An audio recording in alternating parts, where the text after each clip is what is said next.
From the studios of Staten Island Community Television, you're watching In the Bleachers, the TV show for the world's most passionate sports fans. And hello, everyone. I'm your tour guide for the city of London, also known as Jaime Hixson, joined by a very good friend of mine over the phone. The hardest, baddest, sexiest man on cable access TV, the voice that women swoon over, and the face that runs still the place. This is Hector Bosa. That's right. Yours truly, the man that gives it to you the way it should be, because we got excitement today. We have the Yankees breaking home run records. We have the Islanders and the Rangers making great trades. We have the Nets doing wonderful stuff. You don't know how it's going to pan out, but they look on paper wonderful stuff. And you have our New York Knicks, which James Dolan should trade the team, but for some reason the NBA will not step in. So, and the Giants are the wide receivers. Who's going to be their best wide receiver? And the Jets, who's going to be there? So there's plenty to talk about. So let's go with baseball for a moment. How is baseball doing right now, and what's your hook on it?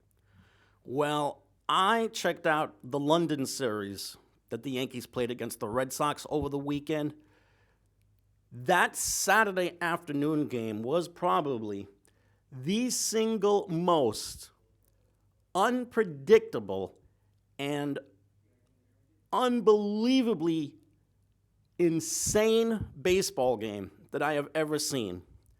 17-13, the Yankees blow a 6-0 first inning lead, still come from behind to win, and even with all of their pitching problems, the Yankees somehow managed to escape with a 4-run victory on Saturday. Did they think they were playing cricket, or did they think they were playing rugby? Let me tell you, in a way, cricket and baseball have a lot of similarities because you have batters, and each sport has their own version of a pitcher. Yes. Although in cricket they call the pitcher the bowler. Yeah, the bowler, and he's got to bounce it, and then you have the three sticks. Yep. And then you go back and forth on the bases. Only the sticks are shaped much differently from each other. Exactly, and if you hit the stick is a strike, I think. Mm-hmm. And of course, runs are scored. Yeah, runs are scored until the 300s. Mm-hmm. And I forgot how. I know they have outfielders and infielders, but in order to get them out, you have to hit the sticks. Mm-hmm. So, or you have to tag them as well. Right. And there's more fielders. Mm-hmm. We used to do cricket scores. You know me in cricket. I remember them days. Turns out England is not the only cricket power in the world. There's also India. There's also Pakistan. India and Pakistan are probably the two best teams in the world that we know of. And, Aussie does it. Australia does it. There's a lot of international teams that are out there, just like soccer. Yep. Soccer and cricket are very popular over there, and they're trying to introduce football and baseball over there to see if it'll catch on. Yep. Now, and, of course, they played the game yesterday to wrap up. The Yankees once again came really close to self-destructing once again, but they got just enough pitching, if you can believe that, especially after allowing 21 runs in the two games to come away with a 2-game sweep. And this just goes to show you, after yesterday's games, this year, only for this year, the Yankees are the better team than the Red Sox. The Yankees have more power than the Red Sox. They have a slight pitching advantage because the guys on the Red Sox have had a really disappointing year. Chris Sale especially has been a total bust this season. And he's also had some problems with a couple of injuries here and there. Well, I can say this much. I'm going to wait until the end of the season because that's when, you never know what trades are going to come up and who they're going to bring up that they can catch a little fire going on. That reminds us, this month is the trading deadline. At the very end of the month, I think on the 31st is when they have the trade deadline. So don't be surprised if you see the Yankees add another starting pitcher to their arsenal. Well, let's see who they can get and who they're willing to give up. Because who's out there right now? Madison Bumgarner. Now, is he willing to be traded to the Yankees? Because from my understanding, he doesn't want to play for the. It doesn't really surprise me because there are a lot of guys that have their reservations about playing here, either for the Yankees or for the Mets. But they could still go elsewhere to try and get a really prime starter. Well, I can say this much. Sometimes it's not, unless they have a no-trade clause in their contract, they can complain all they want, but they have to pitch to the team that they have to be dealt to. Bumgarner, I know for a fact, does have a no-trade clause. Well, then, he can say what he wants. But they were talking about the last time a guy from Cincinnati, the guy from the Detroit Tigers. I forgot who they were, but these were pitchers that they were talking about that they were available or they may be available, depending upon how bad they slump in, such as the Mets. The people are waiting for the Mets to bow out to see who they're willing to give up, and they're still hanging in there, even though they're not doing too well. Well, we could go so many different directions with the Mets right now. How so? Starting pitch, well, for one, two of their best players also happen to be two of their young guys who represent the future for them, Jeff McNeil and Peter Alonso. And both of those guys are going to go to the All-Star game along with Jacob deGrom. Speaking of whom, Jacob deGrom has been... I don't want to say that he's been a disappointment, a total disappointment in spite of his record, but he has been the victim of some of the most rotten luck that any pitcher has been dealt this year. He actually should have had about 7 or 8 wins by now, but the bullpen, as always, has self-destructed so badly for them and has been such an embarrassment to that franchise and to those fans that the Mets are basically caught with their hands tied because they really cannot do that much to try and reconstruct that bullpen. Well, I'd like to say that the person that had the worst bad luck in the world was Anthony Young. I remember Anthony Young. He had the 24 game or 27 game losing streak? All I know is that after he left the Mets, he went to some other team and he still lost. But it was the way he lost. Yeah, he went to the Chicago Cubs. The man pitched fantastic sometimes, and they still lost for him. And then you're wondering, wait a minute, is it him or is it his pitching? I mean, he really did have he was bad luck schlep rock. It's a shame what happened to him, though. Unfortunately, he passed away a few years ago from brain cancer. That's a shame because I tell you, he was really bad luck. Yes, he was. There's a guy that had the stuff but could not get over that hump. I don't know what. Did he play with the Yankees? No, he did not. He pitched for the Mets and the Cubs, and I think he pitched for the Houston Astros also. What was his record? Do you know offhand?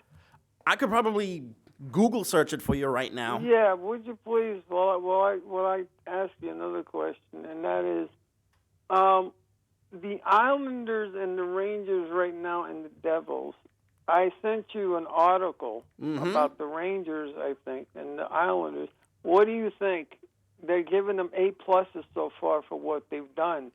Well, I really like what the Islanders did, getting the goalie that they did. As for the Rangers, for them to get Artemi Panarin, even though they overpaid for the guy, 7 years and $49 million, He is exactly the type of go-to scorer that the Rangers have been needing for a long, long time. And for the record, the guy that the Islanders got was Semyon Varlamov, who's a veteran goalie that's really bounced around a couple of places. He's been with the Colorado Avalanche. I think he's also been with the Nashville Predators as well. And the only bad part is they lost Robin Lehner, who had a really good playoff run with them. And then Lehner wound up getting a new contract with the Blackhawks. But for them to get Semyon Varlamov, a frontline goalie, he has been exactly what the Islanders have been looking for basically since Billy Smith retired all those years ago. As for the Rangers, getting Artemi Panarin, probably one of the best scorers in the league, you cannot help but feel happy for the Rangers getting that big-time superstar that they've been looking for. The Islanders also signed Andreas Lee. Yeah, Anders Lee. Anders Lee is their captain, and they wound up giving him a 7-year deal. Can't really go wrong with that. Well, I mean, so far, how different do they look from last year?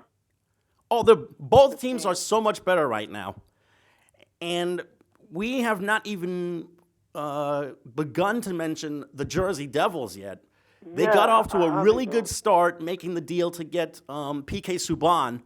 Now they add another proven veteran, Wayne Simmons, on a 1-year deal. Something tells me you're going to see some really good things from all 3 hockey teams next year. And, it is, oh, wow, it's a brother. And I also saw that the Rangers wound up bringing in Danny O'Regan, who's a forward.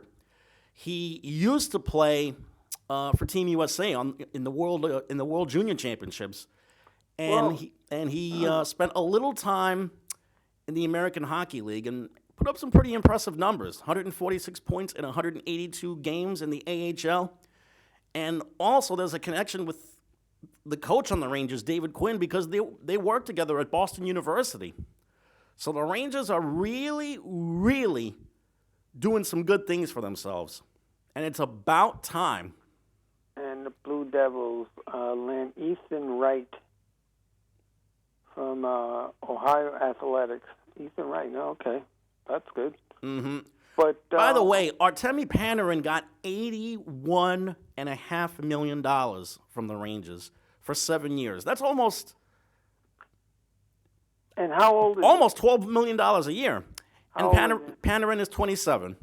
Oh, and speaking of money, can we talk about Bobby Bonilla? Yes! Happy Bobby Bonilla Day! Today is the day that Bobby Bonilla gets $1.19 million from the Mets in the deal that they agreed to 20 years ago. Between 2000 up until 2035, Bobby Bonilla is due $1.19 million every July 1st. Well, at least he'll get Social Security plus that. At least that much will happen. But wow. There's also been other players.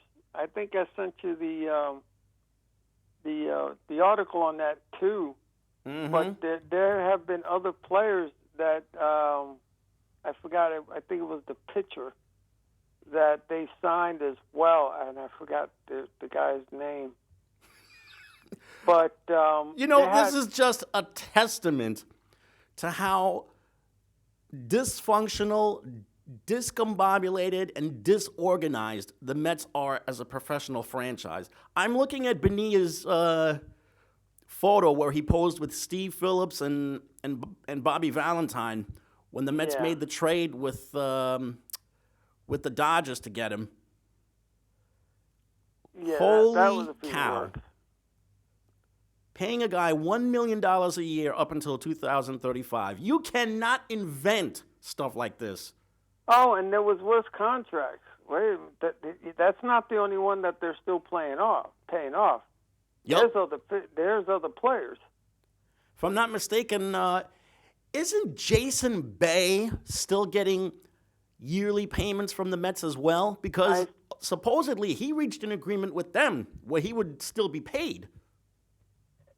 I think there's about 4 people, and one of them is a pitcher, and I can't find the article right now.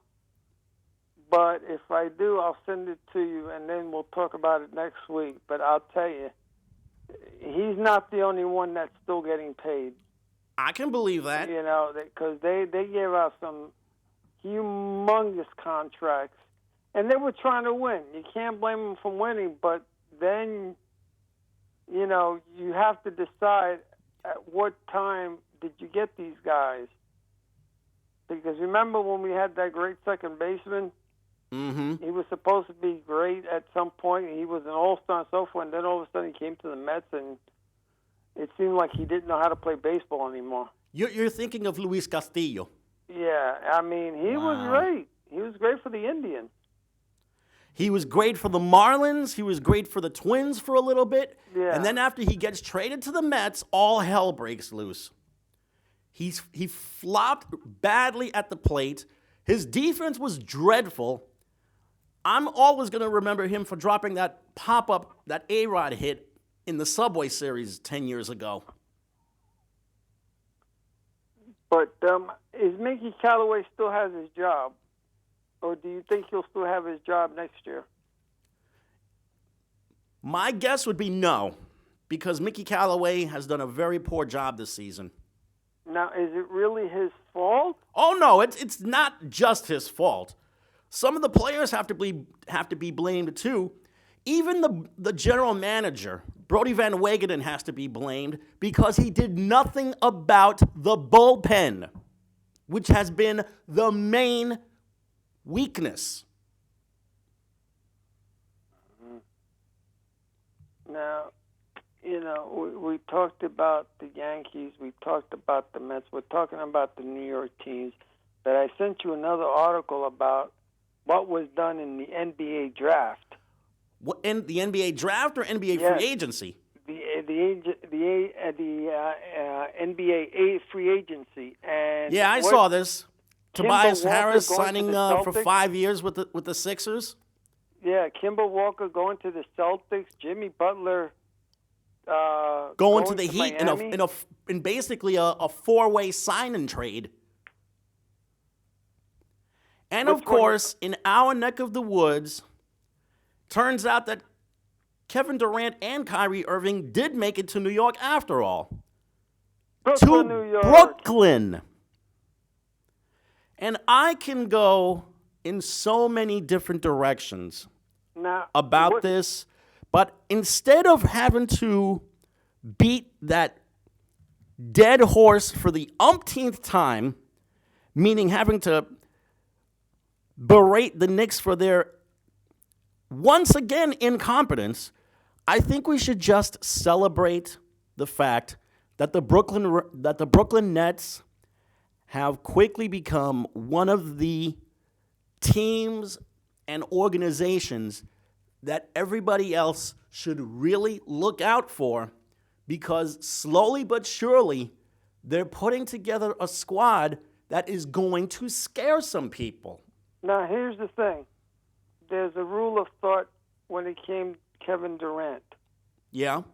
And that is, because of his injury, and his age, because he's 32 years old, he's going to miss a year. Mm-hmm. He'll be 33. Okay? The Nets, I think, can afford to miss him for a year as long as he comes back.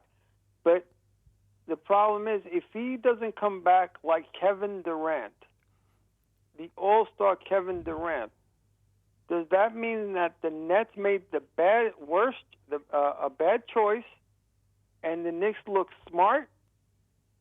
Or does that mean that if he does come back in a great condition and he becomes the OKD, does that make the Knicks look dumb? Because 5 other teams or 4 other teams were waiting to take a chance on him, and then then KD says in one of the articles that I read that he was disrespected at Golden State.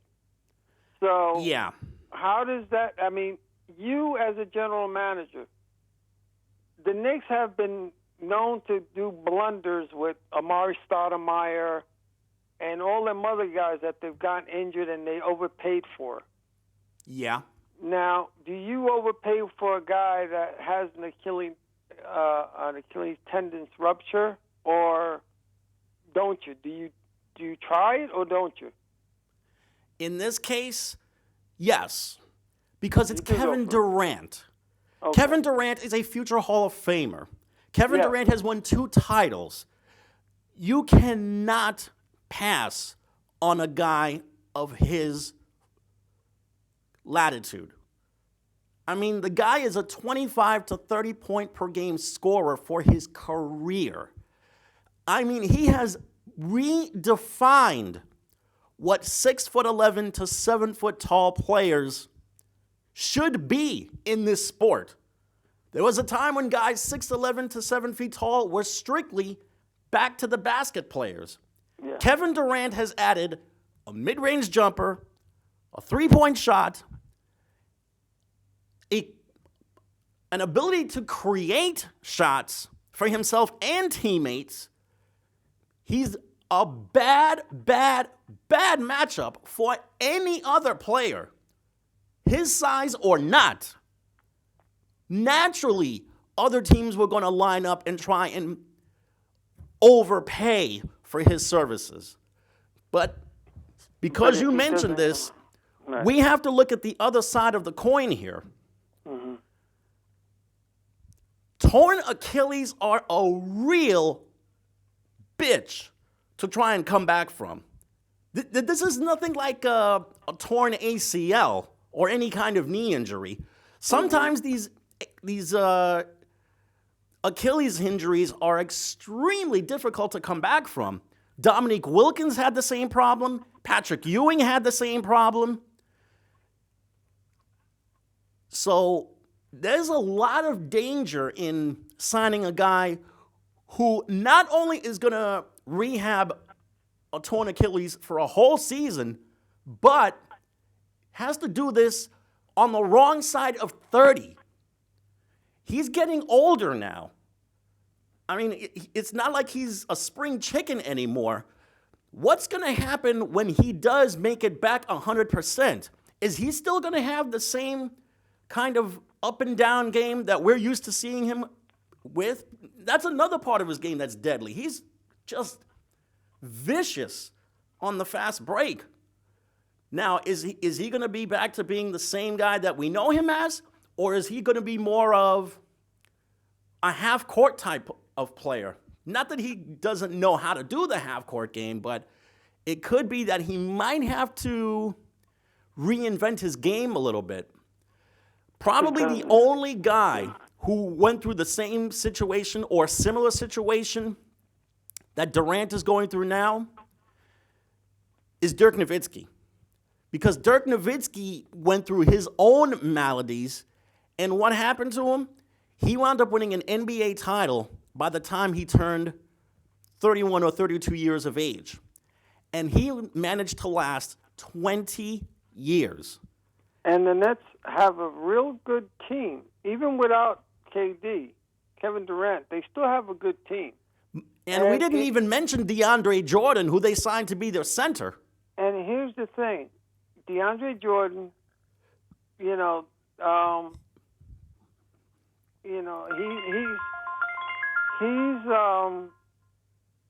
happy to be with the New York Knicks. Mm-hmm. He's happy to be with. He was with the New York Knicks, but for half a season. For half a season,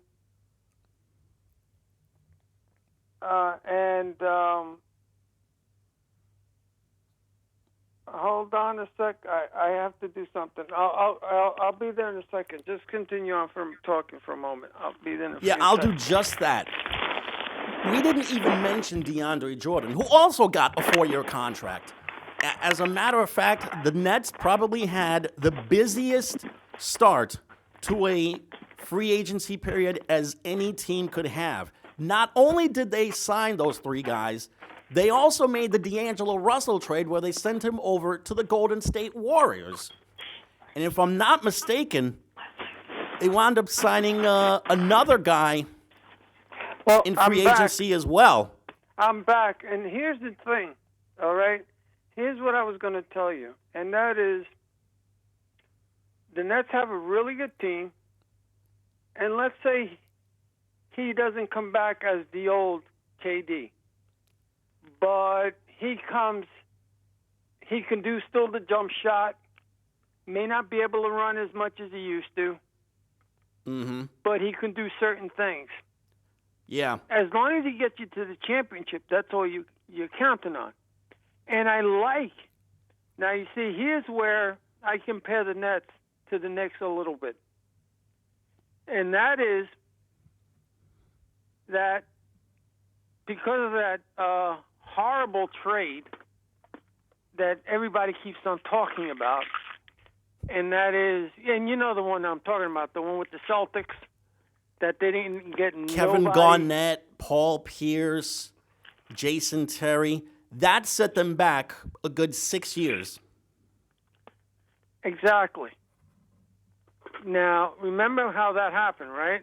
I remember very well how that happened. Now, the Celtics practically ripped the Nets off. Now, after that, you know how badly they had to go through their lumps and bumps. They had to take their bruises. Mm-hmm. And then after that, you saw them afterwards, right? Yeah. You saw them go through the system, getting bad trades, and right? also taking on bad contracts that belong to players who may or may not have had a little something left in the tank. And also, they were doing it the right way, because after they did that, management, did the league step in? No, the league never stepped in at all. Okay, well, then they decided, here's where I compare them to the Knicks, but here's why I don't compare them to the Knicks. Mm-hmm. Because they started to get draft picks. Yep. They changed management, and this is why I don't compare them to the Knicks. They had better ownership. Oh, yes. Okay? Now, as for the coaches that they have, Fizdale is a good coach, but you don't trust management. You don't trust James Dolan. I don't even trust James Dolan. I wish the NBA would just somehow get him to sell the team to someone that cares. See, I wish, this all is them where bad I teams, come back to what happened in the NFL 40 years ago. When the Giants were god-awful, they went almost 2 decades straight without a single playoff game. And what did the league do? They handpicked George Young to be the Giants general manager. And what happens? Giants general manager George Young turns the Giants into a Super Bowl team, a 2-time Super Bowl team. Here's where I compare them now to the Knicks, whereas the Nets went through the draft picks, getting draft choices, and they did a lot of salary cap. So between great scouting, and you had to be patient with the Nets, because remember, you had that damn slump. Mm-hmm. So it took them a very long time to get up to the. So it took them 13 years? Yeah. It took them about 13 years to get to where they are, and they started off with a young team. Mm-hmm. Right? Yep. Now this is where I compare them to the Knicks. Right now, the Knicks are starting out with a young team. This is where I'm saying that this is where the Knicks are starting out with a young team, and they're not being stupid, because the guys that they signed, although it's for 2 years, but they don't have to pick up their contract for next year. Now, the only thing that I say, and you said this plenty of times in the past, is that what superstar is going to want to play for James Dolan if they're not showing any type of improvement? None. If they show some type of improvement, then there may be some superstar out there that may go and say, all right, the team is about to make it, just like the Nets. Let me go to them, because that's all they need is just a hump. You know, they just need someone to get them over the hump. Now, my problem is that they're setting up for people for next year. And I know the free agents for next year is Adetokounmpo, Giannis Adetokounmpo. Giannis Antetokounmpo. Yeah, I don't think the Knicks are getting him, even though he's a free agent Giannis next year. Antetokounmpo, Yeah, I he's doubt not going is going to next be. year. I doubt it. I doubt he's going to be ready for the bright lights of Manhattan. But would he come to the Knicks? No. I doubt it. I really do doubt it. And there's two other players that are up there. Now, did the Knicks get pretty good in Julius Randle? That's the only one that I can see was a decent move because he's only 24 years old. Everybody else, next year's contract is over with. Henzo, what's his name, went to the Portland Trail Blazers. Lance Thomas was let go. Mm-hmm. I forgot some other guy. He was good too, good kid, but I forgot his name. Henry Ellenson, I think, wound up getting either traded or discarded. And Cornette. I don't think Cornette's coming back either. But just like the Nets, you have to give this team, since they're starting off young like them, you hope and pray, even though that they may not get superstars, but they have a lot of draft picks this year. They have a lot of draft picks for a couple of years. Mm-hmm. They actually had a number one pick this year, but they decided to trade it away in order to get Taurean Prince. Yeah, but I'm saying with the Knicks, I'm talking about the Knicks. They're actually they have draft picks this year and next year and the year after. Mm-hmm. And, you know, Lord knows what's going to happen if they trade Franklin and Nikita, or they'll get Valley because they're building up on draft picks. Now, who they pick is something that has to be, it's their scouting. Now, the thing that I'm surprised that the Knicks didn't do what they normally do, and you know this, is that they're always making bonehead maneuvers. They're always overpaying people. This time they didn't pay for people. They didn't overpay for people, and they give them these big-ass contracts, such as Amari Stoudemire. You know what I'm saying?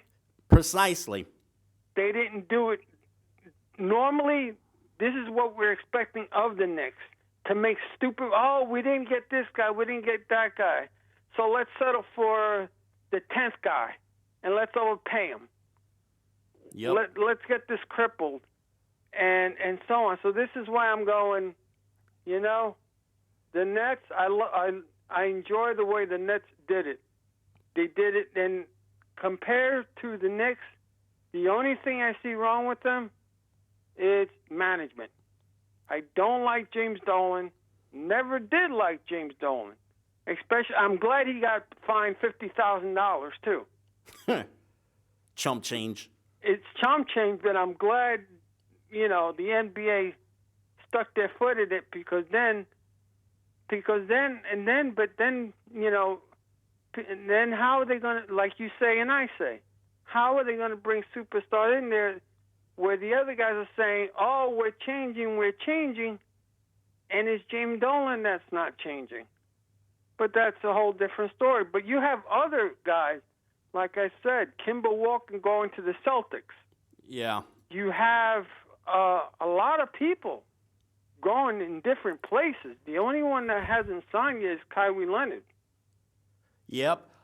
And also, at least a couple of guys decided to remain home. For example, Klay Thompson, he re-signed with the Warriors. Damian Lillard re-signed with the Trailblazers for almost $50 million a year. And let me tell you, people are going to see that kind of contract, and I'm talking about the owners. If there's going to be time for negotiation, I can guarantee you the owners are going to cry poverty, and they're going to use Damian Lillard's contract as an example. They're going to try and make these players come to their senses a little bit and cut down on the amount of money that they're making. Because if they don't, there's going to be a lockout. Well, they can't cry too much poverty because the salary cap went up. The salary cap went up, so they can't cry too much They can't cry too much because the cap went up. Now, the Lakers, now that Golden State Warriors don't look good for next year on paper, they got D'Angelo Russell on, like you said, on that 4-way deal. They also traded Andre Iguodala to Memphis. Now, who made out on the better on that one? Honestly, I think the Grizzlies did, because they can do one of two things. They can either use him as trade bait to get some younger players or some draft picks, or they could just buy out his contract altogether. The Warriors, the only reason why the Warriors traded away Iguodala is because they needed the money to sign Russell. Now, that's not a bad 1-2 combination if Russell gives you what he's supposed to give you, which is that 1-2 punch. Exactly right. The only thing is, it's just going to be Steph Curry and Russell. No Klay Thompson for next year. And there's also the issue of what they're going to do with DeMarcus Cousins. Are they bringing him back or not? Quinn Cook is another guy that they have to decide on, and he's a restricted free agent. There's a strong possibility the West is going to change as far as who's going to be the dominant figure now. Well, that's the thing. Right now, the East looks hot at the moment, but it's only 2 strong teams, or 3. Because you got the Pelicans. That's another team that did really, really well for themselves. After trading Anthony Davis away, not only did they have an outstanding draft, they also got a steal getting J.J. Redick from the Sixers. Exactly. And that's what I'm talking about. You have all these teams, and I think it's just getting crazier and crazier by the moment. Wait. Because you don't know. Just wait. I mean, because there's still the issue of Kawhi Leonard. Hussein Whitehead left. Yeah, Hassan Whiteside. He wound up getting traded to the Trailblazers. You know, we got to figure out what the teams look like. Hopefully next show, we'll pencil in. We'll figure out the team status and how they look now. Tell you what. Because that's going to be something. Yeah, 2 teams that improved dramatically out west are New Orleans and Portland. New Orleans not only has their future superstar in Zion Williamson, they got a dead-eye 3-point shooter in J.J. Redick, who they can team up with Drew Holiday in the backcourt. And Portland, much, much better defensively on the front line now. They lose Mo Harkless, who was a really good player for them, but Hassan Whiteside is going to give them a lot defensively. And Butler going to Miami. Jimmy Butler going to Miami? Yeah, Butler going to Miami. That's the perfect situation for him because the Heat needed a star who could take over games down the stretch. The only problem is Jimmy Butler is a real pain in the ass in the locker room. Notice what he did in Minnesota, the start of last season. He ripped the team to shreds in the locker room, to their faces. Even ripped the coach to shreds, to their faces, and got away with it. He's not going to get away with it in Miami. Keep in mind, Pat Riley. Pat Riley is still running the show in South Florida. And he's also got Eric Spoelstra, who's his top lieutenant. It's not going to be Jimmy Butler's team. But who do they have that it makes him that's the best place to be? Who do they have? What people do they have that does that make him a contender now? Or it won't make him a contender. I mean, I think they could sneak in and take the 8th or 7th spot in the Eastern Conference, but I think that's all they can get. And aside from Butler, there's still Justice Winslow, who's a really terrific athlete. Wow, because like I said, this has been really wild, and like you said, the big catch now is Kawhi Leonard. Where does he land? Does he land with the Lakers? If he does land with the Lakers, does that become a super team? Mm-hmm. And dethrone Golden State Warriors? But then who do the Lakers have on the bench?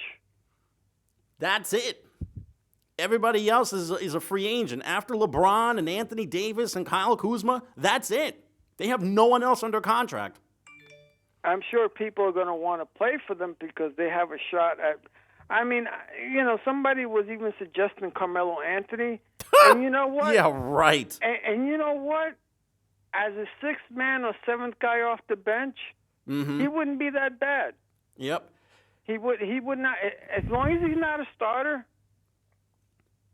and he gives you, let's say, 12 or 15 or 14 points within, let's say, 23 minutes or, about 23 minutes to 25 minutes, that's not too bad. I hate to tell you this, man, but I don't think anybody's going to be showing any interest in Carmelo Anthony anytime soon. Well, I think his time is done. Well, I heard what's his name? Stephen A. Smith. Oh, he ranted. He said he was crying. I saw the whole rant on my phone.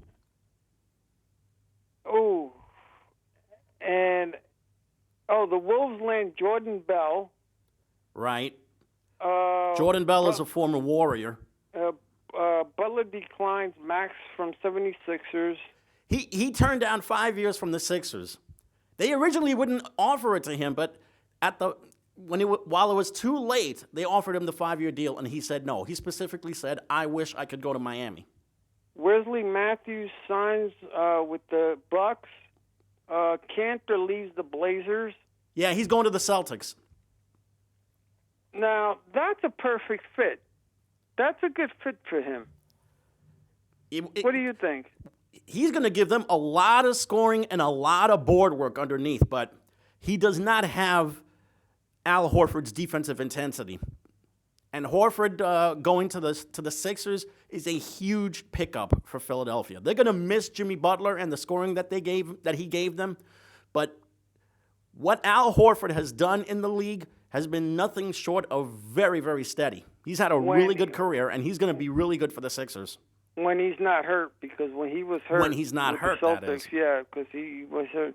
See, that's another thing. Is speaking of injuries, no one's talked about how brittle Kyrie Irving is. Kyrie Irving has never played 80 games in a season, so that's something that the Nets fans should worry about a little bit. Yeah, and just like what's his name, AD. Anthony Davis. Anthony Davis has never played 80 games in a season either. And LeBron, with his groin injury, you don't know how he's going to come back as well. So even though he should be okay, but Stephen Curry's brother. Seth Curry, yeah, he went to the Mavericks. Yeah, he went to the Mavericks. So there's a lot of moving and shaking, and there's a lot of people. There, I'm telling you, this is going to be some basketball team this year. This is going to be some year for basketball. Yep. You Lost hope. lost in all of this is the fact that the summer league just got started. July 1st, and what was the first game? Zion Williams versus versus what's his name? And what's his name? I can't even. R.J. Barrett. R.J. Barrett, yeah. R.J. Barrett, and I'm The going, two Duke teammates. Exactly, and They got some pretty decent games tonight. Heat and Lakers, Grizzlies and Jazz, Warriors and Kings. Right Austin now, there's Rivers, Spurs and Cavaliers taking place in Salt Lake. Austin Rivers staying with the Rockets. Yeah.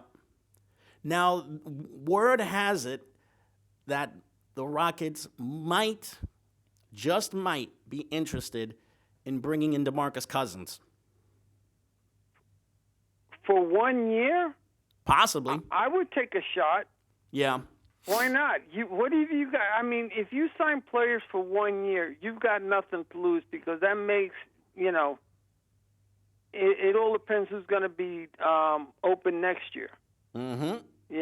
So you never know. He could be coming out. He didn't do nothing this year. He wasn't able to because he was hurt. Because he was coming off a major injury too. Yeah. So, but the Golden State Warriors, on paper, they don't really look good at all, except for the 1-2 punch that they have in the backcourt. That's about it. They're much, much weaker right now, especially now that they've lost Durant, and maybe they're about to lose DeMarcus Cousins as well. And with Klay Thompson missing all of next year, even probably losing some of their guys off the bench, like Quinn Cook, and of course they also traded Andre Iguodala away. And Jordan Bell is gone too.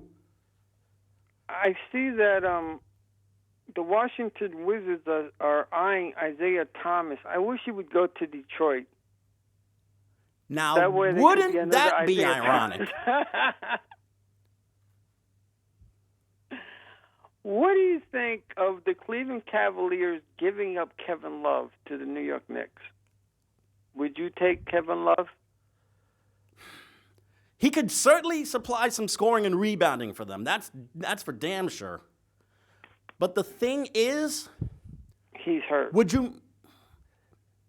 He's a bit of a medical liability, but would you make him the power forward? Because he's a pretty big guy. He's 6'10" or 6'11". Would you make him the power forward? Would you make him a stretch 3?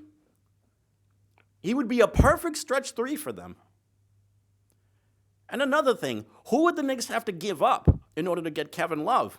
Well, since they're over the salary cap and they're paying a lot of luxury tax, the Cavaliers are trying to get under the luxury tax or the salary cap so that they can get people for next year. So you may be able to get him for a mere 2 draft choices and, let's say, Frank Nikita.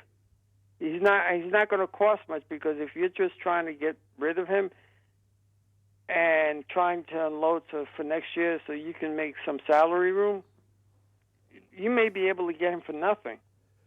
Because remember, he is how old? I don't even know how old he is. He's 30 years old now. He's been in the league for 10 years. He's in the. But I love the announcement. While we understand that some Knicks fans could be disappointed with tonight's news, we continue to be upbeat and confident in our plans to rebuild the Knicks to compete for championships in the future. Both the draft and targeted free agents. Now, that is the biggest cop-out that they could sell to their fans right now. I like the fact that they talked about the draft, but free agents, it all depends who they get because, again, a huge superstar may not come here. But what was the last team that didn't have a superstar but won a championship game? won the cup. You mean won a championship overall? Yes. That played like a team. I would say the Trailblazers, but Bill Walton was their biggest star back then. Mm. The Pistons. The 2004 Pistons. Mm. I mean, they had a collective effort. I mean, they had Ben Wallace and Rip Hamilton and Rasheed Wallace and Chauncey Billups. That was a pretty decent squad that they had there. And you know what? Speaking of that, nobody's talking about Blake Griffin. That's they may right. trade him. Blake Griffin. Well, he's still under contract. But they may trade him for someone. I mean, I don't think he wants to be there because I think Detroit's on a rebuilding stage, right? Yeah, they are in a rebuilding stage. And they actually overachieved this year by making the playoffs.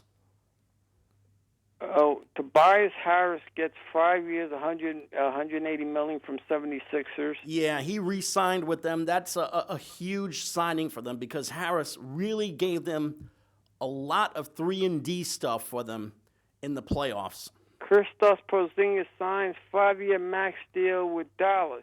Mm-hmm. Even though he didn't want to play for Dallas, he wanted to play for the Nets and so on. But hey, you know. Tell you what, though, he's going to change his tune when he starts to work with Luka Doncic. And they got a good team too. Mm-hmm. Now the Clippers are a team that that's another team. They got a good coach. They have good players, but nobody wants to go over there. You know who the other biggest loser is besides the Knicks? Lakers? Close. The Clippers. Because they literally did nothing. No free agents. Not even so much as a one-on-one interview. What are they trying to do? I couldn't tell you until next Monday when we get all the teams' lineup and see what they have. Because right now, I don't see anything. I mean, Leonard agrees to Supermax contract. Is Leonard any good to sign with the Blazers for a max contract? Tell you what. If Kawhi Leonard does return closer to his Riverside, California home and he plays for either the Lakers or the Clippers, he will be the guy in town. The fans will not look at LeBron James. They will look at Kawhi Leonard, the hometown kid. Well, I, you know, no matter who you have, that's always going to be LeBron James' team. But Damian Lillard, you mean? Yeah, Damian Lillard. He actually signed for a max contract. Is he worth the Supermax contract? $49 million? No. $196 million, 4 years. That's $49 million a year for a guy who has not even so much as won or has gone to an NBA Finals. He's gone to a Western Conference Finals, which is a step up for him, but not even an NBA Finals. You know, he actually said he would be okay finishing his career without a championship. Ooh, well, you know, some people like that. We can't all win championships. But yeah, you can say that again. Look at Mailman and so on. There was some great players that didn't win. Yep, Karl Malone, John Stockton, Patrick Ewing, Charles Barkley. Oh, D. Rose signed with the Pistons for 2 years. Good for him, because he was able to play close to a full season with the Timberwolves, and he was dynamic this year. Didn't he win the MVP for the best? He won MVP award? with the Bulls in 2010-11. I think it was 2010-11 or 2011-2012. And Robin Lopez signs with the Bucks. Yep, he's finally gonna get his wish to play in the NBA with his brother Brooke, who also re-signed with the Bucks. He got a 4-year deal. So when was the last brother team that played together? The Brooks brothers, the Lopez brothers is the last now, but who was the last one before them? That's a good question. That is a good question. And I want to know what does the NBA have to do to step in to actually help an NBA team? There would have to be something really, really desperate going on. It would have to be the team losing money. It would have to be the team being in trouble of going out of existence. It would have to be a major scandal in order for that to happen. Why can't we have one of those? We're not going to lose money because people are going to go. So what kind of scandal do we have that? What kind of trouble can we get James Dolan to get to? You know, he'd probably have to commit bloody murder to be for the Knicks to be rescued. Although a lot of people would say that he's already committed bloody murder because he murdered the franchise. Yeah, Ricky Rubio signs 3-year contract with the Phoenix Suns. That surprised me a little bit. I mean, I know that the Suns have been needing a point guard for a while, but Phoenix has a whole bunch of guard play that includes Devin Booker. So I'm not really sure what the deal was with that. I tell you, some of these guys, like the Knicks including, they're loading up with a lot of guards. That scares the heck out of me because I don't know what. Speaking of the Knicks. Oh, dear God. I mean, they are exactly who I've always said that they are. To quote the late, great Dennis Green. But when you look at who they added, everybody wants to scoff. But Julius Randle, except for the one season where he was hurt, Julius Randle has had a good NBA career. Yeah. Taj Gibson is a basketball warrior. He's a real grinder. That's exactly who the Knicks need. The Knicks needed grinders. Now, let's hope he doesn't turn out like Joakim Noah and become the latest Brooklyn kid to flame out. Well, again, you know, the only thing that I can say about that is that the 4 of the guys that they signed, they're for this year, and next year they have an option. Mm-hmm. So it doesn't hurt their salary cap. They have the litter of the pick. They'll have 2 max contracts for next year as well. Mm-hmm. So for once, I can say the Knicks did the smart thing. Mm-hmm. That's hard to say. That's very hard to say that the Knicks actually did the smart thing. Because they don't really do the smart thing. They really don't. By the way, remember when you asked me about Anthony Young's stats? Yes. Well, Anthony Young lasted 6 years in the majors. 3 with the Mets, 2 with the Cubs, 1 with his hometown Astros. You know what his record was? 15 wins and 48 losses. Oh, man.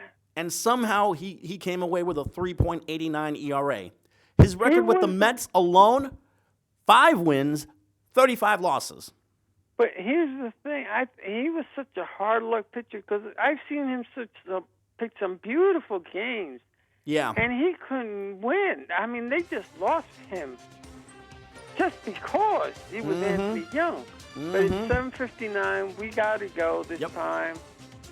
So I will say goodbye, adieu. I'll see you next Monday. Hopefully we'll do the stats. Okay, will do. On each basketball team. All right? All righty. Thanks so much to Kenny Graham on the other side of the glass, and thanks to Hector for joining me on the phone, and thanks to you guys for watching at home. For everyone here, I'm Jamie. I'm Hector. Good night, everyone.